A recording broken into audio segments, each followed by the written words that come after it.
How can we use JustTheWord? I'm going to show you 3 ways in which JustTheWord can be used both within the confines of the classroom and also outside. Number 1, to create conversation questions.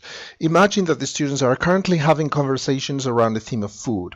Ask them to look for the word food at home as homework and then write conversation questions using the words they see and then bring them to class next day. Let's have a look at some of the listings here. The students could create questions based on what they see on the screen, such as do you bring any food to school? Do you spend a lot of money on food? What kind of food do you enjoy? If we scroll down, what type of food do you tend to avoid? Do you avoid? Why? Where do you buy your food? Do you grow your own food, or do you know anybody who grows their own food? Let's look at adjective and noun combinations. Do you eat healthy food?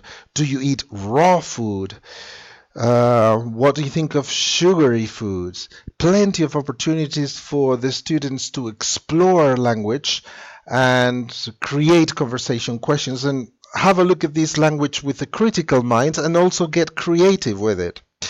Then the students write down questions using the word food on slips of paper, and they write a different question on each slip.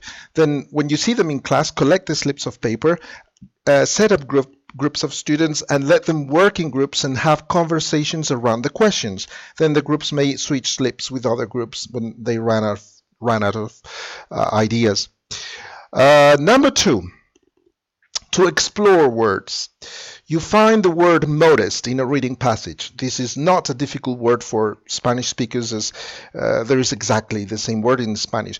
However, we can explore some common collocations with the word modest in English, which might not have a counterpart in Spanish, or may not be high frequency combinations, word combinations. A modest amount of money, modest income, modest profit, a modest sum, a modest beginning, modest growth, modest success, a modest contribution, a modest house. So you can explore the language with the students, and then you can show them examples of high frequency combinations of the word modest. They may know the word modest, but they need to know the words they combine well with. And finally, number 3, to clarify words. Picture a teaching situation where a student asks you for the meaning of stroke or to have a stroke.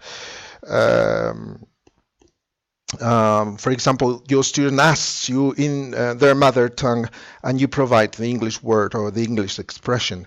Then run the search live in class on your interactive whiteboard or your projector and screen, and then show some examples and again show some common word combinations with the word stroke.